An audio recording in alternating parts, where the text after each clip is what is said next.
भगवान की जय। श्री मौनी बाबा भगवान की जय। सद्गुरुवे नमः, सद्गुरुवे नमः।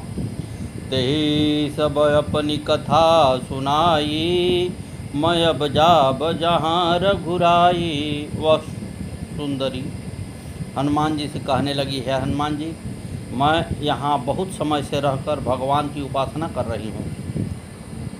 हेमा नाम पुरा दिव्य रूपिणी विश्वकर्मणः पुत्री महेशा नृत्येन तोषयामास भामिनी। पूर्व काल में विश्वकर्मा की हेमा नाम वाली एक दिव्य रूपिणी पुत्री थी। उस सुंदरी ने अपने नृत्य से श्री महादेव जी को प्रसन्न किया। तुष्टो महेश प्रदाविदं दिव्यपुरं महत्, अत्र स्थिता सा सुदति वर्षाणामयुतायुतम। प्रसन्न होने पर शंकर ने उसे विशाल और दिव्य नगर रहने के लिए दिया। वहाँ वह सुंदर दांतों वाली हजारों वर्ष तक रही। तस्या अहं सखी विष्णु तत्परा मोक्षकाक्षिणी नामना स्वयं प्रभा दिव्य गंधर्व तनया पुरा। मैं उसकी सखी दिव्य नामक गंधर्व की पुत्री हूँ। मेरा नाम स्वयं प्रभा है। मुझे मोक्ष की इच्छा है, अतः मैं सर्वदा विष्णु भगवान की उपासना में तत्पर रहती हूँ। गच्छति ब्रह्मलोक सा मामादेहं ततः च अत्रैव निवसन्ति त्वं सर्वप्राणी विवर्जिते। त्रेतायुगे दासरभिभूत्वां नारायणो अव्ययः भूभारहरणार्थाय विचरन्ति कानने। मार्गन्तो वनरास्तस्यं भार्यामायन्ति ते गुहां। पूजित्वाथ तान् नत्वां रामं स्तुत्वं प्रयत्नतः यातसी भवनं विष्णु योगगम्यं सनातनम।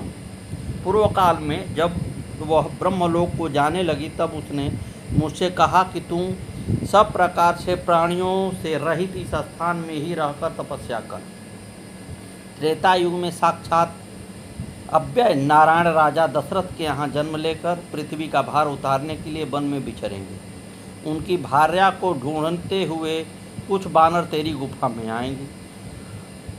उसका भली प्रकार सत्कार कर तुम रामचंद्र जी को उनके पास जाकर प्रयत्नपूर्वक वंदना और स्तुति करके भगवान विष्णु के नित्य धाम को चली जाएगी, जो योगियों को भी प्राप्त होने योग्य है। सद्गुरुदेव भगवान की जय। हनुमान जी कहने लगे, हे देवी, सुग्रीव ने जो 9 माह का समय दिया था वह तो हमें इस गुफा में चक्कर लगाते ही बीत गया। तब आप मिली हैं। अब आप हमें इस गुफा से बाहर निकालने की मुक्ति बताइए, युक्ति बताइए। स्वयं प्रभा कहने लगी, मुदहु नयन विबरत जिजाहु, पहु शीतहि जनि पछिताहु। कहने लगी, तू सभी अपने नेत्र बंद कर लो। सभी ने आंख बंद की। नयन मोदि पुनि देखहि वीरा, ठाड़े सकल सिंधु के तीरा। कर ली, और जब खोली तो सभी ने देखा सब समुद्र के किनारे खड़े हैं। स्वयं प्रभा भगवान के पास जाकर चरणों में सिर नवाकर अनेक प्रकार से विनती करके अचल भक्ति का वरदान प्राप्त करके श्री राम के चरणा बिंदुओं को हृदय में धारण करके बद्रिका आश्रम को चली गई। सद्गुरुदेव भगवान की जय। मुझे रास आ गया है तेरे दर पे सिर झुकाना, मुझे मिल गया सहारा, मुझे मिल गया खजाना। तुझको न जानता था तेरी बंदगी से पहले, तेरी याद में बनी है ये जिंदगी फसाना। मुझे इसका डर नहीं है बदला जमाना सारा, मेरी जिंदगी के मालिक कहीं तू बदल न जाना।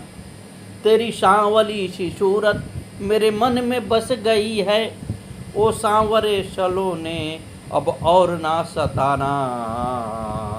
मुझे रास आ गया है तेरे दर पे सर झुकाना, मुझे मिल गया सहारा, मुझे मिल गया खजाना। मेरी आरज़ू यही है दम निकले तेरे आगे, हर सांस चल रही है पर तू चले न जाना।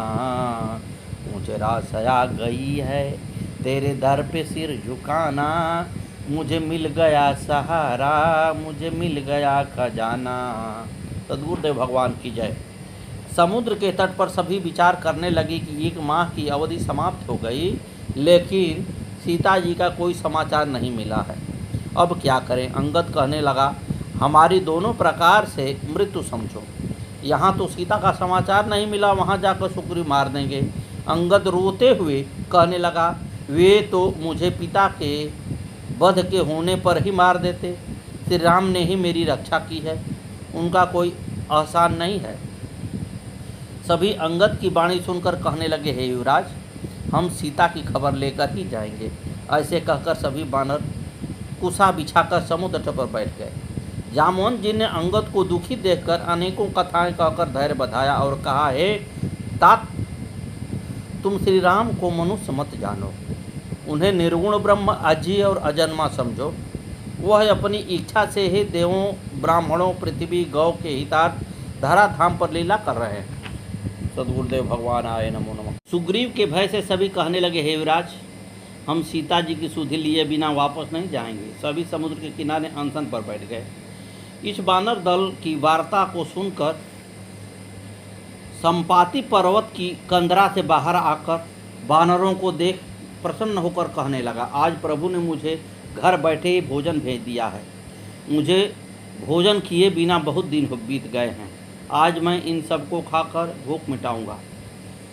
डर पे गीध बचन सुनि काना, अब भामरन सत्य हम जाना। कपि सब उठे गीध कह देखी, जामवंत मन सोच विषेखी। गीध के वचन कानों से सुनते ही सब डर गए कि अब सचमुच ही मरना ही होगा। यह हमने जान लिया। फिर उस गिद्ध संपाति को देखकर सब वानर उठ खड़े हुए। जामवंत ने मन में विशेष सोचा हुआ। जटायु को देख भयभीत अंगद कहने लगे, कह अंगद विचारी मन माही, धन्य जटायु सम को नाही। गिद्धराज जटायु को धन्य है, जिन्होंने श्री राम के कार्य के लिए अपने शरीर को त्याग दिया। धर्मज्ञ जटायु ने श्री राम का प्रिय किया है। हम लोग श्री रघुनाथ जी के लिए अपने जीवन का मोह छोड़कर परिश्रम करते हुए इस दुर्गम वन में आए हैं, किंतु मिथिलेश कुमारी का दर्शन न हो सके। गिद्धराज जटायु ही सुखी है, जो युद्ध में रावण के हाथ से मारे गए और परम गति को प्राप्त हुआ। वे सुग्रीव के भय से मुक्त है। राजा दशरथ की मृत्यु, जटायु का विनाश और विदेह कुमारी सीता का अपहरण, इन घटनाओं से इन समय वानरों का जीवन संशय में पड़ गया है। संपाति ने जब हर्ष शोक से युक्त वाणी सुनकर दुख का अनुभव किया और वानरों को अभय कर वे वानरों से सारा समाचार सुनकर अपने भाई की प्रशंसा करके वानरों से कहने लगा, मोहिलय जाहो सिंधु तट देव तिलांजलि ताहि, बचन सहाय कर बिमय पहु खोजहु जाई। उसने कहा, मुझे समुद्र के किनारे ले चलो, मैं जटायु को तिलांजलि दे दूं। इस सेवा के बदले मैं तुम्हारी वचन से सहायता करूंगा, अर्थात सीता जी कहाँ हैं सो बता दूंगा। जिसे तुम खोज रहे हो उसे पा जाओगे। अनुज क्रिया करि सागर तीरा, कही निज कथा सुनहु कपि बीरा। अपने भाई को तिलांजलि देकर संपाति वानरों से अपनी आत्मकथा सुनाने लगा। हम दो बंधु प्रथम तरुणाई, गगन गए रवि निकट उड़ाई। हे वानरों, युवा अवस्था में हम सूर्य की तरफ उड़े थे। हे भगवान के भक्तों सुनो, हम दोनों भाई संपाति और जटायु दोनों ही युवावस्था के गर्व से मोहित हो रहे थे, अतः अपने पराक्रम की था लेने की इच्छा से अति दूर तक पहुँचने के उद्देश्य से उड़ने लगे। कैलाश पर्वत पर रहने वाले मुनियों के सामने यह शर्त बंधी थी कि जब तक सूर्य अंताचल पर जाए उससे पहले हमें उनके पास पहुंचना है। ऊपर जाकर जब हमने नीचे देखा, जंगल घास की तरह, पर्वत छोटे पत्थर की तरह, नदियां धागे की तरह और हिमालय विंध्याचल तालाब के खड़े हाथियों की भांति दिखाई दे रहे थे। ऊपर उड़ने पर सूर्य के तेज से हमारी देखने की शक्ति लुप्त सी हो गई थी। जटायु सूर्य के तेज को नहीं सह सका। तेजन सहे सब सो फिर आवा, मैं अभिमानी रवि निहरावा। नीचे उतरने लगा। मैंने उसे अपने पंखों से ढक लिया और मैं सूर्य की तरफ बढ़ने लगा। मेरे पंखों से ढके होने के कारण जटायु तो जल नहीं पाया, मेरे पंख जल गए। वायु के वेग से नीचे गिरते समय मुझे ऐसा आभास हुआ कि जटायु जन स्थान पर मैं इन विंध्य पर्वत पर गिरा दे। पंख जलने के कारण मैं जड़वत होकर अचेता अवस्था में पड़ा रहा। कुछ समय पश्चात मैं घिसटता हुआ चला। उस पर्वत पर पहले चंद्रमा निशाकर नाम के ऋषि रहते थे।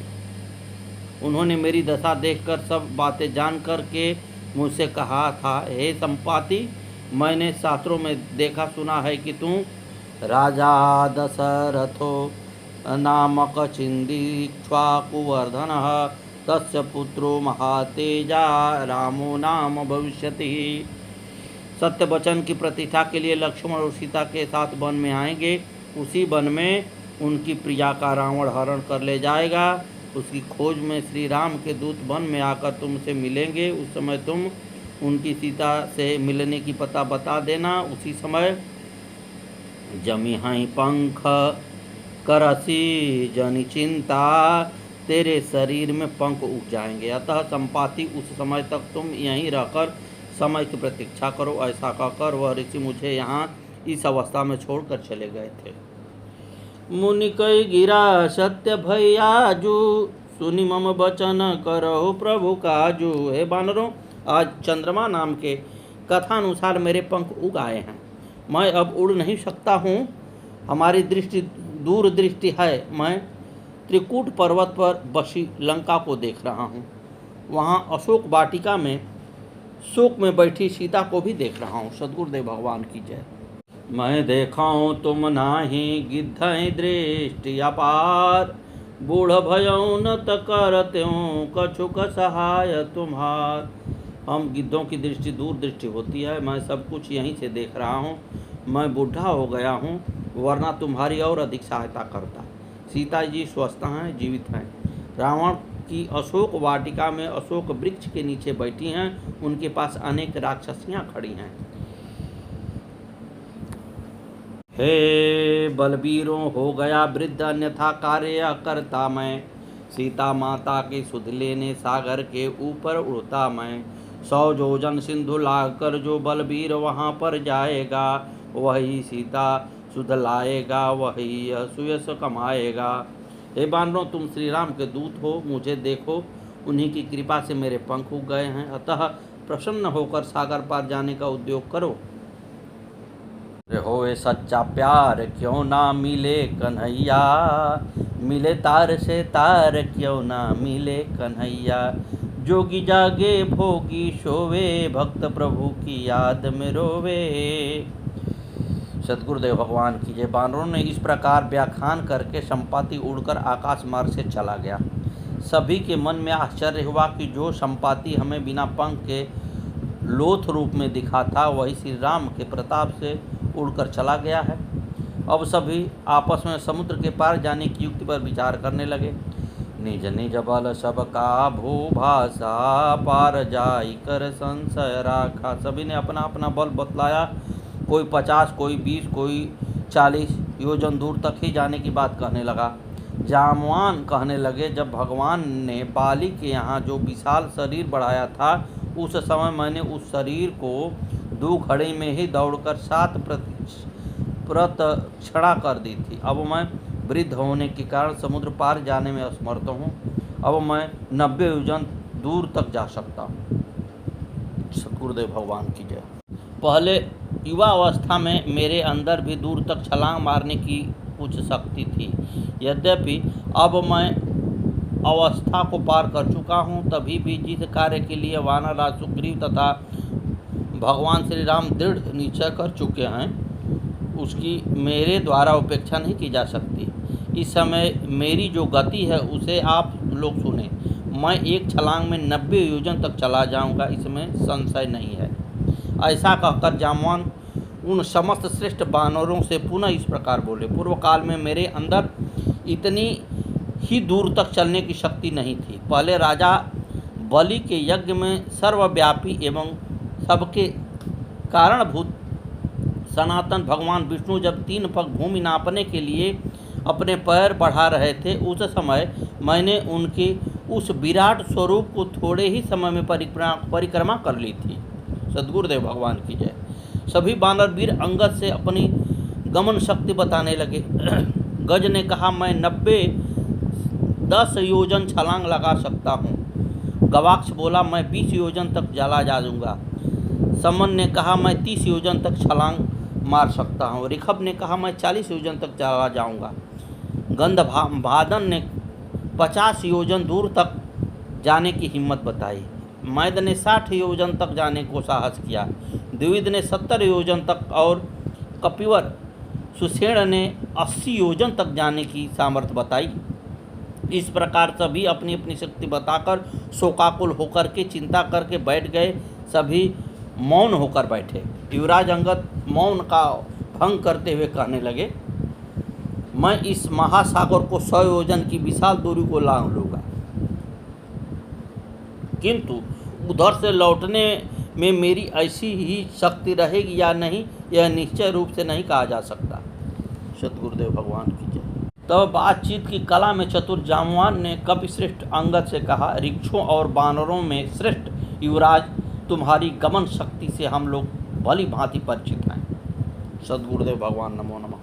अंगद कहौ जाओ मैं पारा, जिय संचय कछु फिरती बारा। संशय है पार जा सकता हूँ, लेकिन वापस आने में संदेह है। जामवंत कह तुम सब लायक, पठिय किमी सब ही करनायक। हजारों बानर के झुंड के नायक की मंडली में ऋक्षराज जामवान कहने लगे, हे युवराज, आप हमारे नायक हैं, हम आपको नहीं भेज सकते। कहे ऋक्षपति सुनु हनुमाना, का चुप साधिर है बलवाना। पवन तनय बल पवन समाना, बुद्धि विवेक विज्ञान विधाना। जामवान जी कहने लगे, हनुमान जी, आप चुप होकर क्यों बैठे हो? आप पवन देव के पुत्र तथा उन्हीं के समान बलवान हो। आप बुद्धि विवेक और विज्ञान की खान हो। सद्गुरुदेव भगवान की जय। महात्मा वायु ने राम कार्य के लिए ही आपको उत्पन्न किया है। जिस समय आपका जन्म हुआ था, उसी समय आप सूर्य की उदय हुआ देखकर इस पके फल को लेना चाहिए। इस इच्छा से बाल लीला से ही 500 योजन ऊंचे उछलकर पृथ्वी पर गिरे थे। अतः ऐसा कौन है जो आपके बल का महात्मा वर्णन न कर सके? हे जुब्रत, आप खड़े हो जाइए और यह राम कार्य करके हम सबकी रक्षा कीजिए। काम रूप शंकर स्वरूप बजरंगी नाम तुम्हारा है। अपने गौरव को याद करो, यह जंगी काम तुम्हारा है। सूरज का तुमने ग्रास किया, शैलों को तुमने तोड़ा है। जिस बल से ऐसे काम किए, वह बल कब को रख छोड़ा है। ये हनुमान जी, संसार में ऐसा कोई कार्य नहीं है जिसे तुम करने में असमर्थ हो। आपका जन्म ही श्री राम के कार्य के लिए हुआ है। इसे सुनकर हनुमान जी पर्वताकार हो गए। राम काज लगी तब अवतारा, सुनत ही भय पर्वताकारा। लाखों बिजली सी चमक उठी, गर्जन घन दृश्य अपार हुआ। बजरंगी का रणरंगी का, योजन भर का आकार हुआ। जो जामवंत क्या कहते हो, जाकर बादल पर गरजूं मैं। पहले लंकेश्वर को मारूं, या लंका उलटू कर दूं मैं। सद्गुरुदेव भगवान की जय। जामवंत कहने लगे, हे हनुमान जी, आप गरुण के समान बलशाली व गतिमान हो। तुम अपने बल को भूले हुए हो। मैं तुम्हारे प्रादुर्भाव की कथा का वर्णन करता हूँ, सुनो। पुंजिका स्थल अप्सरा बानर जात के कुंजर की पुत्री अंजना के नाम से अवतीर्ण हुई। उस अनुपम सुंदरी का विवाह बानर राज केसरी से हुआ था। एक दिन वह मानवीय स्त्री का रूप धारण कर पर्वत पर विचर रही थी। उस समय अनुपम सुंदरी के रूप में देखकर पवन देव ने उसे काम भाव से पीड़ित होकर के विशाल भुजाओं में भरकर हृदय से लगा लिया। अंजना कहने लगी, कौन मेरे पतिव्रत का नाश करना चाहता है? पवन देव ने कहा, हे देवी, मैं तुम्हारे एक पत्नी व्रत का नाश नहीं कर रहा हूँ। मैंने तुम्हारे साथ मानसिक संकल्प से समागम किया है। तुम्हारे बलशाली, बुद्धिमान, ऐश्वर्यवान, तेजस्वी, महापराक्रमी और मेरे समान गतिमान पुत्र होगा। आपकी माता ने प्रसन्न होकर एक गुफा में जन्म दिया। बचपन में तुमने सूर्य को फल समझकर उसे पकड़ने को सूर्य के पास पहुँचे गए। इस पर इंद्र ने आपके ऊपर वज्र का प्रहार कर दिया। उसे आपकी हनु ठोड़ी का बायां भाग खंडित हो गया। तभी से तुम्हारा नाम हनुमान पड़ गया। उदयगिरी पर तुम्हारे ऊपर हुए प्रहार से कुपित होकर वायुदेव ने वायु का संचार रोक दिया। इससे सब लोगों में खलबली मच गई। तभी देवों ने पवन देव को मनाया। ब्रह्मा जी ने तुम्हें वरदान दिया कि तुम किसी अस्त्र शस्त्र से नहीं मारे जाओगे। देवराज ने प्रसन्न होकर के इच्छा मृत्यु का वरदान दिया। इस प्रकार तुम पवन देव के औरथ पुत्र और केसरी के क्षेत्रज पुत्र हो। हे हनुमान जी, हमारी प्राण शक्ति का अवह्रास हो रहा है। आप ही इस संकट से उबारने में सक्षम हैं। मैं अब वृद्धा हो चला हूँ। हे हनुमान जी, वामन भगवान ने जब त्रिलोकी नापने को अपना शरीर बढ़ाया था, उस समय मैंने पर्वत वनों सहित पृथ्वी की 21 परिक्रमा की थी। हनुमान जी जामवान से कहने लगे, जामुअंत मैं पूछूं तो ही उचित सिखावन दीजो मोही। इतना करहु तात तुम जाए, सीधहि देखी कहु सुधियाई। आप मुझे बताने कि मैं क्या करूं। जामवान कहने लगे, आप सीता को देखकर लौटकर श्री राघव से समाचार कह दो। तदंतर श्री रघुनाथ जी वानरों के साथ लेकर राक्षसों का संहार करके सीता जी को ले आएंगे। कपिसेन संग संहारी निशिचर राम सीतयानि है। त्रैलोक पावन सुज सुसुर मुनि नारदादि बखानी है। जो सुनत गावत कहत समुझत परम पद नर पावई। रघुबीर पद पाथोज मधुकर दास तुलसी गावई। वानरों की सेना साथ लेकर राक्षसों को संहार करके श्री राम जी सीता जी को लेकर आएंगे। तब देवता और नारद आदि मुनि भगवान के तीनों लोकों को पवित्र करने वाले सुंदर यश का बखान करेंगे, जिसे सुनने, गाने, कहने और समझाने से मनुष्य परम पद को पाते हैं, और जिसे श्री रघुनाथ जी के चरण कमल मधुकर भ्रमर तुलसीदास गाता है। श्री रघुनाथ जी का यश जन्म मरण रूपी रोग की अचूक दवा है। जो इसे श्रवण करेंगे उनके सभी मनोरथ को रघुनाथ जी पूर्ण करेंगे। नील कमल के समान आभा वाले, कामदेव की शोभा को लजाने वाले, पाप रूपी पक्षियों के लिए व्याध के समान उन श्री राम के गुण समूह लीला को अवश्य सुनना चाहिए। सद्गुरुदेव भगवान की जय। श्री मौनी बाबा भगवान नमो नमः। आगे की कथा कल।